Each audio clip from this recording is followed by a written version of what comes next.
mythos veta. Chapter 6 Veta, grammar lesson. We begin this chapter with a word building section. We're going to take a look at masculine versus feminine nouns. So, o doulos is a male servant. We can extrapolate from that. E doule then is a female servant. Likewise, o philos, a male friend. E phile, a female friend. O theos, a god. And then a thea is goddess. But bear in mind on this one, a theos can also be a goddess. O heteros, a male companion, and a hetera is a female companion. And this does have some pejorative use to it. It can also be a courtesan or a call girl. And the last one here is a little difficult. O oikos is a house or an estate. So the property, not only the building, but the entire property. And a eukia has some overlap with that. It can also be the structure, the house, but it can be the household or the family. So these two words overlap. Here's the overview for this chapter. We continue on from 6 alpha with point 5, the middle voice meaning. Point 6, uses of the dative case, and we'll investigate indirect object, possession, respect, means and instrument, time when, place where, and dative with certain verbs. And point 7 will be prepositions. We'll see how prepositions are used with genitive objects, with dative objects, and with accusative objects. Okay, on to point 5, the middle voice, and we're going to continue to talk about the meaning of the middle voice. Just to review, we have 3 voices in Greek. The active voice, where the subject performs an action, and if it's transitive, upon an object. We have the passive voice, where the subject is acted upon. And then the middle voice, where we basically have an alternate meaning for each verb, and that might be reflexive, might be done for personal interest, or it might be just a different meaning entirely. The first word we're going to look at here is phoveo. It's an epsilon contract verb, so you won't see phoveo in a text. You'll actually contract to phovo. And it means I frighten or I put to flight. So the passive form of that, phoveome, would contract to phovume, would be I am terrified or I am frightened. We have a stative way of saying that in English, I'm afraid. The middle voice is identical in the present tense to the passive, phoveome, which would contract to phovume. And that's going to sound exactly like the passive, I am afraid. But one big difference between the passive and the middle is that with passive voices, you can't have an object, but with middle voices, you can. So if you see what looks to be a passive verb, phovume, but it has an accusative object, you know it's middle. You're afraid of the object. Instead of terrifying the subject as in the active, in the middle, you are afraid of the accusative. So you fear the accusative. So then to review, the active, I frighten, passive, I am frightened, I'm afraid, and the middle, very much like the passive, but with an object, I fear an object. Let's try a new verb here, trepo, and in the active voice, it means I turn X, the direct object. We're not going to discuss any passive meaning here. And in the middle, it's going to have a reflexive meaning. I turn myself. I guess it would be very similar to the passive, I am turned, but we know who's doing it. You're turning yourself. I turn myself. Or simply, I turn intransitive versus the active transitive, I turn something. Let's see some more examples of transitive and intransitive meanings of some verbs. We'll look at ormao. And the transitive meaning in the active voice of ormao means I set the direct object in motion. The intransitive meaning would be I set in motion, but not anything. I set myself in motion, basically. I start or rush. And the middle would be identical in meaning then to the intransitive active meaning. I set myself in motion. I hasten. All right, let's look at lambano. Lamvano in the active. Transitive is I take hold of X. I take hold of the accusative object. We'll skip the passive voice and look at the middle. And that would be I take hold of X for myself. Again, with an object, it means I take hold of the object, but for myself or in a particular way. You can almost like ferta, carry off. Kathizo with its transitive meaning in the active voice. So it's transferring action to the object. I make something sit down. I set something. I place something. It can also be intransitive.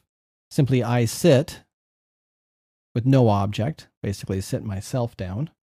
Which would be very similar to the middle, which is I sit myself down. I seat myself. Or just simply I sit.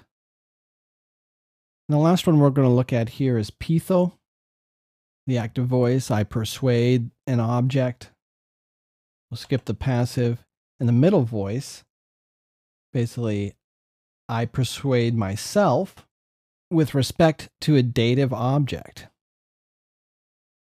which would idiomatically work out to be I persuade myself with reference to him. I obey him.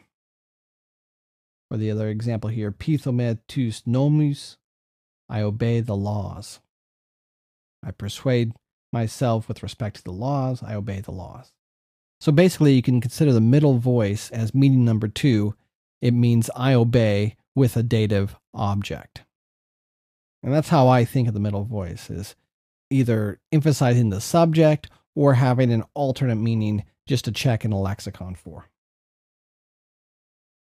Okay, on to point 6, uses of the dative case. We just talked about one, the last one on this list. Dative case with certain verbs. So pitho would fit in this list. Pitho in the middle will take a dative case as to what you obey. Let's go through the uses of the dative one by one. And remember, this is a general list. These are quite a few of the uses. I'm sure we could get more pedantic and come up with quite a few more, but in general, this will cover the landscape fairly well. The first one is indirect object, and our example here is utogar to minetavro siton parechusin. Thus, parechusin, they provide siton, food. So that's our simple sentence. They provide food. Then we have to minotavro, to the dative thing, to the minotaur, and this is where the object is going. So usually you have an indirect object with providing or giving something. The next one is the dative of possession, and it only occurs with linking verbs or equative verbs. So here in our sentence, esti nafto pesti onomati thesefs. There is for him a certain boy with the name Theseus. So the first dative there, afto, there is for him, and you can consider possession as a subcategory of the dative of respect. In fact, all of these could be the dative of respect. So there is, with respect to him, a boy. And so really what we're saying is he has a boy. And the same thing with the nomati thesefs. With respect to his name, it is Theseus. A smoother translation would be, he has a certain boy, Theseus is his name, or Theseus by name. Now, the dative of respect, and again, this is the general category that could overarch all the others. And our example here is, o minotavros dinosis dinopsi ke phone. So our simple sentence is, the minotaur is dinos, he is terrible. And then we have these two datives, opsi, and you can tell it's dative, even though we haven't got to the third declension. It has the iota there, by sight and by voice, with respect to his sight, his appearance, and his voice. The next one is means or instrument. Temengar aristara lamvanete, tes tu theoriu kepheles, te dedexia to stethos tupti. So we start with the dative there. With the left, lamvanete, he takes hold of the genitive, the tes kepheles, the head of the genitive, to theoriu, of the beast.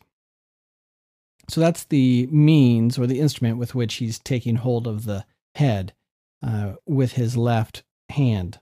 And te dexia, and with his right, tupti, he strikes to stethos, the chest. We also have a dative showing time when. The other cases can show time relations as well. The genitive will show time during which. So in the night, the dative would be at night, and the accusative will be time for the extent of, or for the duration. So we'd say for the night.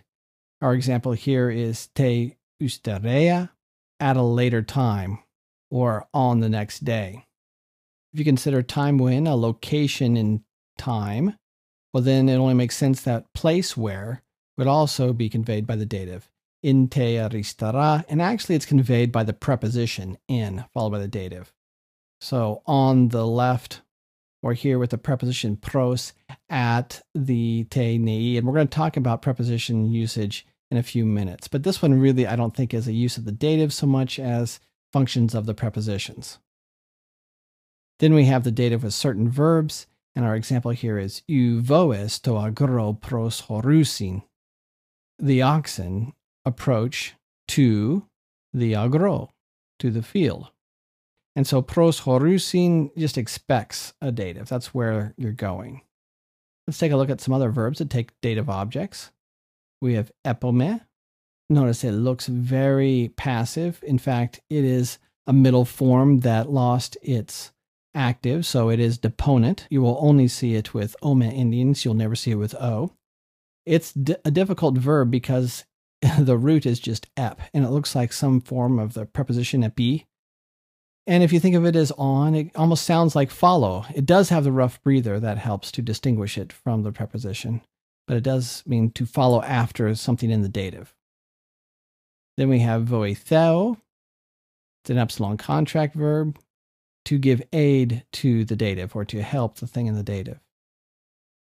Eyeome is deponent like epome, and it is an epsilon contract verb, so you'll never see eyeome. It would be eyume.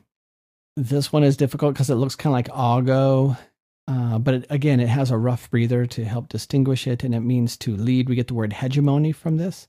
It also can mean to relate, to tell a tale. And it is where we get the word exegesis as well. To lead out, I guess, to lead the meaning out. Pithome. We talked about this one earlier with pitho in the middle. It means to obey the thing in the dative. Pros horeo would be to approach the thing in the dative. And sulamvano, again, is to give aid to or to help the dative. Okay, before we talk about prepositions in part 7 of this lesson, I would like to take a few minutes and talk about prepositions in general, just what they are and what they do. I think the easiest way to explain their function is to start with our simple sentence, a subject and a verb, possibly an object. That's our core sentence. And then try to expand it. And there are only two ways to expand a sentence.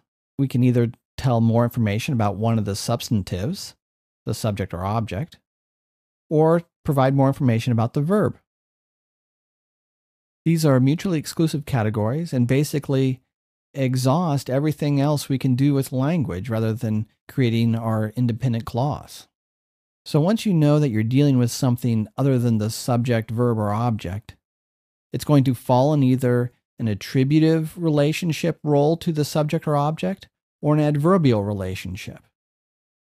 And clarifying that relationship will take you a long way in exegesis, understanding texts, and also take you a long way in composition, how you can expand your sentence. Because we only have two general options. It's either going to be an attribute of some noun or an adverbial relation of the verb. The only part that confuses people is all the options that we have for the attributive or adverbial relations. We don't have that many of these, and I'm going to talk about two of them right now. The simplest attributive and adverbial modifiers we have are single words. The part of speech that is a single word attribute of some substantive, either the subject or the object, is an adjective. That's how we can provide a single word attribute to some substantive. Now, if we want to provide a single word attribute for the verb, whether it's the timing of the verb, the cause of the verb, the reason for the verb, that part of speech is an adverb. So that should really clarify the roles for adjectives and adverbs. And that should be pretty clear to most of us. We use adjectives to describe nouns and adverbs to describe verbs. Where it gets tricky is our other options for describing the nouns or the verbs. We can describe substantives, not merely with adjectives, but we can also describe them with another substantive, another noun. We can have two nouns relating to each other. And then the important issue is how they relate. Is there a spatial relationship? Is one noun on top of another noun, and which one is which? Or are they beside each other? Are they with each other? Are they separate from one another? Do they have a logical relationship? Do we have one noun because of another noun? And this is where prepositions enter the picture. A preposition is our glue between substantives. It shows how one substantive relates to another, how one noun relates to another. So where I could use an adjective to describe a subject or an object, I can also use an adjectival relationship between a preposition and its object and the other noun. Prepositions always have objects by definition because it's glue. A preposition is a glue. It shows the relationship between one noun and another. It glues them together in a certain way. And so you can't just add glue. The glue comes with its object. Likewise, where I had an adverb modifying the verb, I can also have an adverbial preposition and object. And these will be our two types of prepositional usage. Adjectival, or more commonly stated, attributive uses of the preposition and an object. We will call them attributive prepositional phrases and adverbial prepositional phrases. Let's take a look at a couple examples. First, we'll look at an attributive example. This is the bread from heaven. Here we have our subject, this, our verb, equative verb is, and then our predicate nominative, or we could loosely call it our object, the bread. This is the bread. That would be our simple sentence. And then we have another noun, heaven. In order for heaven to communicate properly in this sentence, I have to know which word it's relating to. Is it relating to this, is, or bread? And I show that in English with word order. I make it follow the word that it's modifying. And then I show the relationship to bread with a preposition, from. So there, from is connecting, is relating heaven to the substantive, bread. It's an attribute of bread. I could communicate the same thing with an adjective, right? An adjective is just an attribute. I could say heavenly bread. It's just the preposition is a little more precise since I have many attributive relations to choose from. Whereas the adjective is vague attribute, and you have to let the root meaning of the adjective do all the relational work for you. Let's take a look at this sentence in Greek. Outos estin o artos o ektu oranu. Outos is this, estin is, o artos, the bread. Now look at my preposition, ek. There's an article in front of it, o ek. The presence of the article in front of the preposition clearly makes it attributive. I don't merely have to rely on word order like I did in English. If there's an article in front of that preposition, I know it's an attribute, just like I would put an article in front of the adjective. The preposition demands a certain case ending. In this case, ek always is followed by a genitive, tu oranu, heaven. So woodenly, this might be, this is the from heaven bread, trying to keep the article in front of the preposition in English. The article shows me which noun I'm modifying with the prepositional phrase, and that I'm modifying a noun, that it's an attribute, and I'm not modifying the verb. Just like adjectives, sometimes the noun that we're modifying doesn't have an article, And in that situation, we'll just have to use context and word order, even in Greek, to help us determine whether the preposition is modifying the noun and which noun it's modifying, or whether it's modifying the verb. Let's take a look at an adverbial example. Coming from the same verse out of the Gospel of John, in the desert, your fathers ate manna. So our simple sentence is, fathers ate manna. We've actually extended the sentence a little bit by adding the possessive pronoun, your fathers. In Greek, we would use an adjective, right? Eumeteru. Or in the New Testament, we would use the pronoun eumon. But prior to that, we have the prepositional phrase, in the desert. So every time we come across a prepositional phrase, we should ask the question, what is it modifying? Are we distinguishing certain fathers from others? The fathers in the desert versus the fathers in the garden? Or are we talking about certain types of manna, the manna in the desert versus the manna in the garden? Or are we talking about where the eating occurred? Are we modifying the verb? And you know from the history and the context of the larger passage, we're modifying the verb. But in English, we also use word order to identify the function of the prepositional phrase. If I would have said, your fathers in the desert ate manna, you know that the prepositional phrase is modifying fathers. Or if I said, ate manna in the desert, well, there it's a little ambiguous. It wouldn't be as ambiguous if I said, the manna in the desert.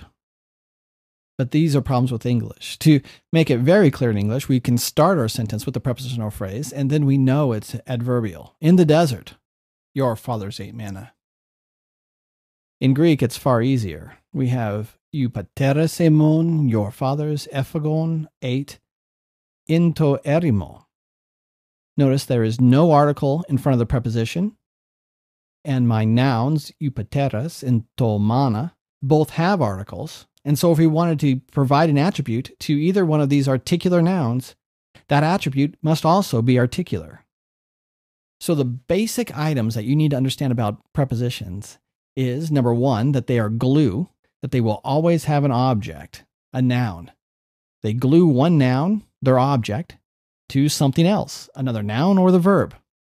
And depending on which one they're gluing to, they will be used either as an attribute or as an adverb. And that is all that prepositions do. In Greek, we're given a little more help by the article. Its presence or absence in front of the preposition will provide us information as to whether it's being used attributively or adverbially. This is a huge area of language, the relationships between nouns. And if you thoroughly understand this, it's going to make learning the rest of the structure of any language a lot easier, because we're going to follow similar patterns, attributive patterns or adverbial patterns. There's not much more we can talk about. Also, getting this issue right, or even asking the question as to what the preposition and its object are modifying, will take you a long way in understanding any text. All right, let's look at the prepositions presented in this chapter. We will primarily look at the cases of their objects. Remember, prepositions are glue and must be followed by a noun, and that's what they're connecting to the sentence. And that noun must be in the case that the preposition demands. Some prepositions demand a genitive object. The genitive often shows an idea of separation, and we see this here with apo and ek.